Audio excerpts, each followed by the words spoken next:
ሰላም ጤና ይስጥልን የተወደዳችሁና የተከበራችሁ የዩቲዩብ ቻናሌ አድማጭ ተመልካቾች እንዴት አላችሁ?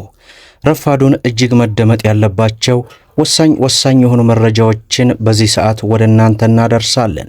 በቅድሚያም ርዕሶቹን በማስቀደም ወደ እናንተ የምናደርስ ሲሆን እንግዲህ በአሜሪካ ላይ የምትገኙ ኢትዮጵያውያንን በሙሉ እጅግ በጣም አጣብቂኝ ውስጥ የከተተ አንድ መረጃ በዛሬው ዕለት ተሰምቷል። በዚህም አሁኑ አስቸኳይ ለቃችሁ እንድትወጡ የሚያትት ዝርዝር መረጃ አለ።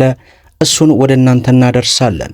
በሌላ በኩል ደግሞ የሰራተኞችን ደሞዝ በተመለከተ አስደሳች መረጃ በዛሬው ዕለት ተሰምቷል። የሱንም ሙሉ ታደምጣላችሁ። በሌላ በኩል ከፍተኛ የነዳጅ እጥረት ተከስቷል። ይህ የነዳጅ እጥረት ከምን ጋር ተያይዞ ነው በሚለው ጉዳይ ሚኒስቴር መስሪያ ቤቱ ሰፋ ያለ መግለጫ አውጥቷል። ሌሎች ተጨማሪዎች መረጃዎችም አሉ፣ በዚህ ሰዓት እናደርሳለን። ቪዲዮን ላይክ ቻናሉን ሰብስክራይብ እያደረጋችሁ እስከ መጨረሻው ድረስ አብራችሁን ቆዩ እያልን በቀጥታ ወደ መረጃው አመራን። በቅድሚያም በሀገራችን ኢትዮጵያ ከቅርብ ጊዜ ወዲህ የነዳጅ እጥረት ከጊዜ ወደ ጊዜ ከቀን ወደ ቀን እየተባባሰ ይገኛል። በዛሬው ዕለትም በከፍተኛ ሁኔታ የነዳጅ እጥረት መከሰቱን የሚገልጽ አንድ ሪፖርት አስነብበዋል። ይህም በአዲስ አበባ የነዳጅ ማደያዎች ከሰሞኑ እጅግ ረዣዥም የናፍጣ ሰልፍ እየታየ ነው። በርካቶችም ናፍጣ ለመቅዳት ረዥም ሰዓት እየተሰለፉ የስራ ሰዓትን እያባከኑም ይገኛሉ። የነዳጅና ኢነርጂ ባለስልጣን ባለፉት ቀናት በእያንዳንዱ አካባቢዎች የነዳጅ እጥረት በተወሰነ መልኩ ተከስቷል ሲሉም ተናግረዋል። የነዳጅ እጥረቱ በጅቡቲ የኢድ አልፈጥር በዓልን ተከትሎ ለሶስት ቀናት ስራ ባለመኖሩ ነዳጅ ወደ ኢትዮጵያ ካለመግባቱ ጋር ተያይዞ የተፈጠረ ነው ሲሉ አሳውቀዋል። የተከሰተው የናፍጣ እጥረት ለመፍታት ከመጠባበቂያ ዲፖ ለማደያዎች የማከፋፈል ስራ ተሰርቷልም ተብሏል። የነዳጅ ሰልፍ ዋጋ ጭማሪ ጋር የተያያዘ እንዳልሆነም መስሪያ ቤቱ ለኢትዮ ኤፍኤም በሰጠው ማብራሪያ ላይ ለመረዳት ችለናል።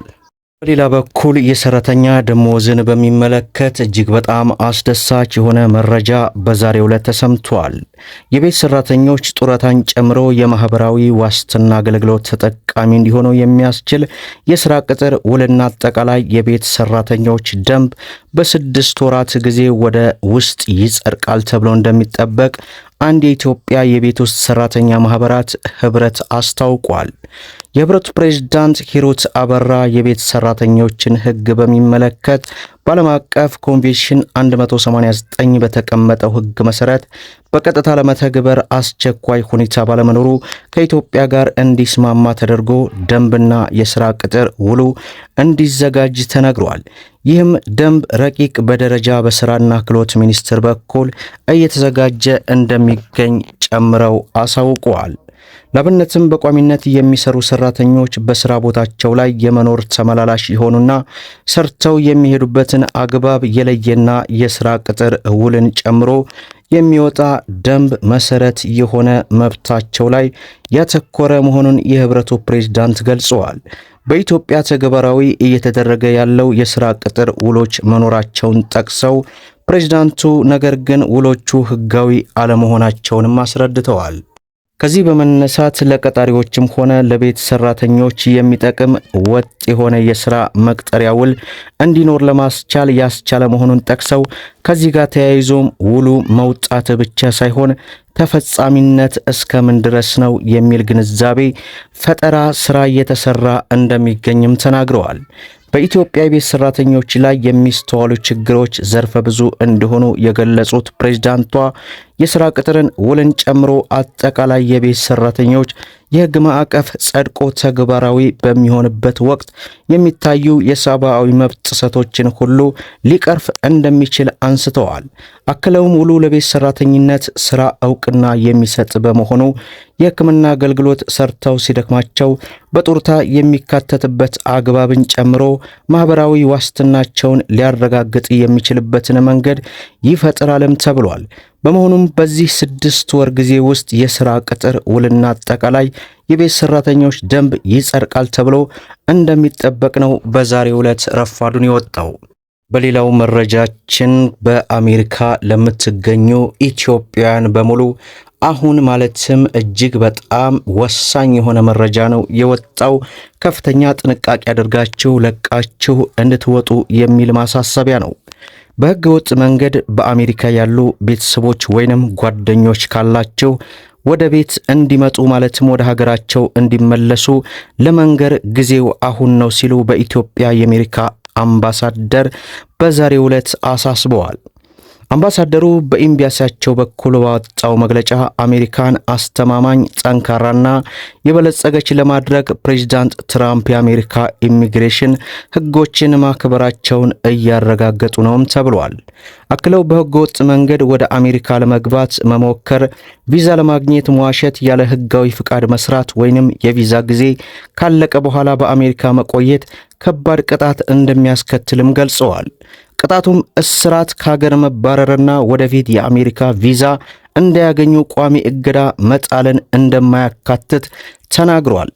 የአሜሪካው ፕሬዝዳንት ዜጎች በሕገወጥ መንገድ ወደ ሀገር ውስጥ እንዲገቡ በሚረዳ ላይ እርምጃ እየወሰደ መሆኑን የገለጹት አምባሳደሩ እርምጃውም ሕገወጥ ስደት እንዲቀጥል የሚፈቅዱ ሕገወጥ የሰዎች አዘዋዋሪዎችና የውጭ መንግስታት ባለስልጣንን እንደሚያካትትም ገልጸዋል። አክለውም በሕገ ወጥ መንገድ ብቻ መግባት የአሜሪካ ሕግ መጣስ ብቻ ሳይሆን ደህንነትን አደጋ ላይ ይጥላል ያሉ ሲሆን በሕገ ወጥ መንገድ በአሜሪካ ውስጥ የሚገኙ ዜጎች ኢትዮጵያውያን በሙሉ በመንግስት ከመያዛቸው በፊት አሁኑኑ ወደ ሀገራቸው መመለስ እንዳለባቸው ነው። ከፍተኛ ስጋት ውስጥ እና ከፍተኛ አደጋ ውስጥ ከምትገቡ ዛሬ ነገ ሳትሉ ወደ እምዬ ሀገራቸው መግባታቸው ይሻላል። እጅግ በጣም ጥንቃቄ የተሞላው መረጃ ስለሆነ ለብዙ ኢትዮጵያን እንዲደርስ አድርጉት። በሌላው መረጃችን በዚህ ሰዓት በዚህ ደቂቃ እጅግ አስደሳች ወደ በመላው ዓለም ላይ ለምትገኙ ኢትዮጵያውያን በሙሉ ለሥራ በሕጋዊ መንገድ ወደ ውጭ ሀገራት የተጓዙ ዜጎች ላይ የሰብአዊ መብት ጥሰት የሚፈጽሙ አጥፊዎችን ተጠያቂ የሚያደርግ ሕጋዊ አሰራር መዘርጋቱ ተገለጸ። እንግዲህ በስራና ክህሎት ሚኒስቴር የሥራ ገበያ መረጃ ስርዓት ፕሮጀክት ጽሕፈት ቤት ኃላፊ ብርሃኑ አለቃ ዜጎች በሙያቸው በተለያዩ የዓለም ሀገራት ላይ ተሰማርተው በሕጋዊ መንገድ እንዲያገለግሉ የሚያደርግ እንቅስቃሴው ተጠናክሮ እንደሚቀጥል አንስተው አብዛኞቹ ተቀጣሪዎች በጥሩ ሁኔታ ላይ ቢሆኑም የመብት ጥሰት እንደተፈጸመባቸው ሪፖርት ያደረጉ ፍትህ እንዲያገኙና ካሳ እንዲከፈላቸው የሚያደርግ ሕጋዊ አሰራር ተዘርግቷልም ተብሏል። ተቋሙ ከኢትዮጵያ ቴሌኮም ጋር የተሳሰረ የአደጋ ጊዜ ጥቆማ መስጫ መተግበሪያ ያዘጋጀ ሲሆን መተግበሪያውን በመጠቀም መብታቸው እንደተጣሰ ሪፖርት ያደረጉ ግለሰቦች ካሳና ፍትህ ማግኘታቸውን ነው ኃላፊው ለአሃዱ የተናገሩት። እንግዲህ የተለያዩ ችግሮችና ክፍተቶችን ለመሙላት ስራዎች እየተሰሩ ስለመሆኑና አሰራሩን በተደራሽ መልኩ ለማዘመንና ለማስቀጠል የሁለትዮሽ ስምምነት ከተደረገባቸው ሀገራት ጋር በቅርበት እየተሰራ ስለመሆኑም ጨምረው ገልጸዋል። የሥራና ክህሎት ሚኒስቴር ባለፉት 5 ወራት ከ160 ሺህ በላይ ዜጎች በሕጋዊ መንገድ ወደ ተለያዩ የውጭ ሀገራት የሥራ ስምሪት ማድረጋቸው ነው የተገለጸው። ይህ ደግሞ እጅግ በጣም በግፍ ለሚሰቃዩ ኢትዮጵያን ፍቱህ የሆነ መድኃኒት ነው። ቪዲዮን ላይክ ሸር አድርጉት። እስከ ፍጻሜው ድረስ አብራችሁን ስለቆያችሁ ልባዊ ምስጋናችን እየሰጠን በሌላ ቪዲዮ እስከምንገናኝ ወሰላሙ አለይኩም ወራህመቱላህ።